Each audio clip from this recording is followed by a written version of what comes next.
Sahabat hikmah di balik kisah, memiliki hunian yang nyaman tentu jadi idaman bagi sebagian orang. Sayangnya, harga rumah yang cukup tinggi jadi hambatan untuk bisa memiliki rumah impian. Setiap tahun, harga rumah bisa dipastikan terus melonjak naik, apalagi untuk rumah di kota besar seperti Jakarta. Ingin beli cash tapi tabungan tak kunjung cukup. Program kredit perumahan rakyat alias KPR pun jadi solusi. Hampir sebagian pengembang perumahan tawarkan program KPR. Mulai dari KPR konvensional sampai KPR syariah. Perbedaan paling jelas antara KPR syariah dan konvensional terletak pada proses transaksinya. Jika KPR konvensional menerapkan sistem bunga, KPR syariah tidak memberikan bunga dalam sistem kreditnya. KPR konvensional menyediakan rumah yang diinginkan konsumen dan menjualnya kepada konsumen tersebut dengan cara dicicil, sekaligus membebani bunga. Bunga yang dibebankan bisa berubah-ubah mengikuti suku bunga pasar. Berbeda dengan KPR konvensional yang menerapkan riba dalam jual belinya, dalam KPR syariah, bank akan terlebih dahulu memberi rumah yang diinginkan konsumen. Kemudian bank menjual kepada konsumen tersebut setelah mengambil margin keuntungan dari harga jual rumah. Nah ini kalau nih Ustadz ya, udah kepalan nih kan, cicilan udah diambil, KPR konvensional. Iya. Nah terus di tengah jalan, aduh iya riba nih ya. Nah ini gimana ya Ustadz ya? Baik, bismillahirrahmanirrahim. Memang kesadaran riba ini banyak beberapa orang yang harus dibenturkan dulu sama Allah. Kalau sudah berlipat-lipat resikonya, ad'afan mudha'afan tadi, udah pala udah pusing, dia sudah dibenturin sama Allah, baru tuh sampai ke titik sadar bahwa ya Allah bener ya, ternyata riba itu bener-bener deh, apalagi urusan sama rentenir. Yeah. Ini kan jauh lebih dahsyat, berlipat ganda resikonya. Nah ketika seorang sudah sadar tapi dia masih terjerat, maka seperti di segmen sebelumnya tadi, kita berusaha untuk terus mempelajari bagaimana sih melepaskan riba itu secara perlahan. Kalau memang kita sudah paham bahwa oh ini riba, ini bukan, kan tergantung manusia memilih atau tidak. Jangan juga konyol. Misalnya, wah kalau gitu saya lepas aja deh semua, saya jual, tapi anak-anak tinggal di kolong jembatan.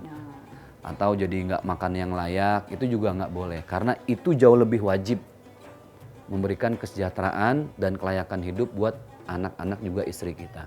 Nah makanya caranya adalah terus banyak-banyak bertobat, banyak-banyak hitung-hitung pendapatan, zakatnya. Karena zakat, infak, dan sedekah sudah dikonsep oleh Allah itu buat magerin, buat memproteksi harta kita. Karena kan harta nggak ada yang dibawa mati.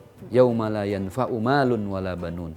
Saat kita kembali kepada Allah, sahabat hikmah, anak laki-laki, harta nggak kita bawa mati.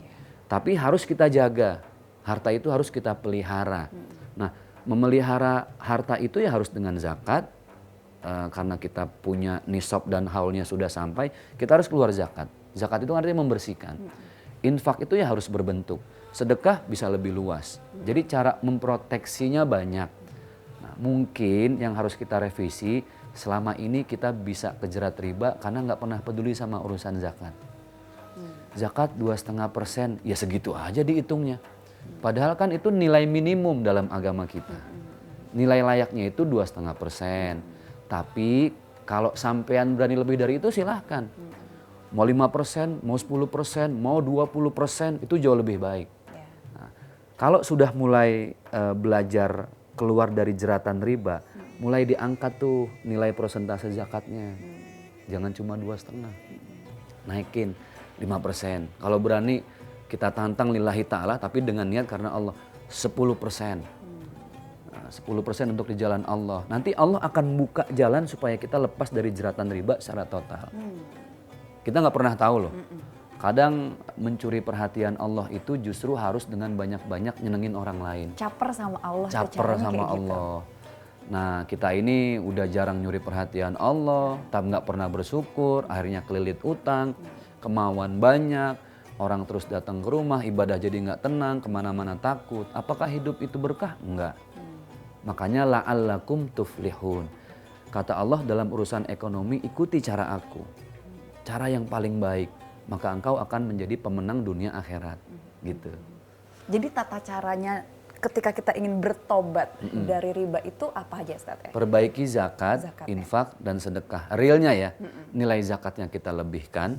Jangan hanya berpatok pada 2,5%, kalau bisa lebih. Yang berikutnya, bantu dia tuh masjid, majelis taklim, ya kan? Pesantren-pesantren, beliin Al-Quran, sedekahin. Karpet udah pada bolong, beliin. Itu cara kita tadi caper sama Allah. Karena Allah punya banyak cara untuk melepaskan kita dari jeratan riba. Nah, tapi kalau sudah taubatan nasuha, kalau udah sadar, cicilan alhamdulillah nih Ustadz, mobil tadinya aduh cicilan saya berat, selesai juga. Rumah selesai juga. Udah tubu ilallahi taubatan nasuha, jangan diulangin lagi. Karena taubat yang diterima itu tidak akan pernah menginjakan kaki selangkah pun kepada hal-hal yang tidak disukai oleh Allah. Jadi perbaiki cara hidup, cara bersyukur supaya tidak terjerat riba. Sekarang ini kan orang banyak terjerat cuma gara-gara lihat di sosmed. Ya. Nah cukup jadi pelajaran kita semua, tidak selamanya yang dibilang Crazy Rich, Sultan, itu real, enggak. Banyak kok jasa sekarang kalau sampean mau kelihatan Crazy Rich, sewa aja. Sewa pesawat jet bisa. Sewa camper van bisa. Sewa rumah juga bisa. Ustadz kalau misalnya nih ya, semuanya tuh udah serba mepet misalnya, ya. Untuk nyicil aja tuh kayak, aduh, dia udah tipis, udah ini kayaknya udah cuman cukup buat nyicil sama makan, ya udah nih. Boro-boro misalnya mau zakat mau sedekah, sementara kayaknya nih dosa gara-gara riba udah numpuk. Apa yang harus dilakukan, Ustadz? Nah pertama gini, sedekah itu nggak harus dengan dalam, kalau zakat kan ada ukuran, ada waktu. Zakat fitrah itu nggak bisa sembarang waktu, sembarang ukuran. Infak itu ya tadi, rumusnya harus berbentuk. Sedekah ini kan luas, ya. Allah sudah siapkan sarana sedekah ini kalau ada orang yang cicilan banyak, sisa uang tinggal buat makan doang. Coba datengin ibu kita. Cium tangannya, bisa jadi kita kejerat riba karena selama ini nggak pernah memuliakan ibu, ya kan? Minta maaf, dan itulah sedekah yang paling mulia. Coba sambung silaturahim. Bisa aja kita udah 3 tahun nggak tegur-teguran sama saudara kandung. Bisa jadi cara Allah menegur itu dengan dijerat pakai riba, kan kita nggak tahu. Yang kedua, caranya jangan sungkan buat buat baik sama orang pelit. Jadi gimana tuh, Ustaz? Orang baik, kita baik itu biasa. Nah, kalau kita mau mencuri perhatian Allah itu, baiklah dengan orang pelit. Itu perlu keluasan hati itu. Makanya sahabat Hikmah catetin tentang yang pelit siapa aja, besok datengin bawa makanan gitu. Nah, yang ketiga nih caranya, wa'fu amman zolamak. Udah maafin orang yang selama ini ngezolimin kita. Itu juga susah sih, Ustaz. Itu juga susah. Itulah cara-cara Allah supaya kita bisa bersedekah banyak dan dikeluarkan dari jeratan riba. Banyak caranya, tinggal kita mau apa kagak sih gitu. Yuk sahabat, yuk kita terus rajin cari perhatiannya Allah. Ternyata caranya banyak banget. Banyak banget. Nah, banyak juga kisah yang tadi sudah kita bahas. Alangkah baiknya kalau kita ambil sari-sarinya supaya kita bisa menjadi lebih baik dan juga lebih bijak. Karena percayalah sahabat, selalu ada hikmah di balik kisah. Saya Rahma dan Ustadz Zaki pamit. Assalamualaikum warahmatullahi wabarakatuh. Waalaikumsalam warahmatullahi wabarakatuh.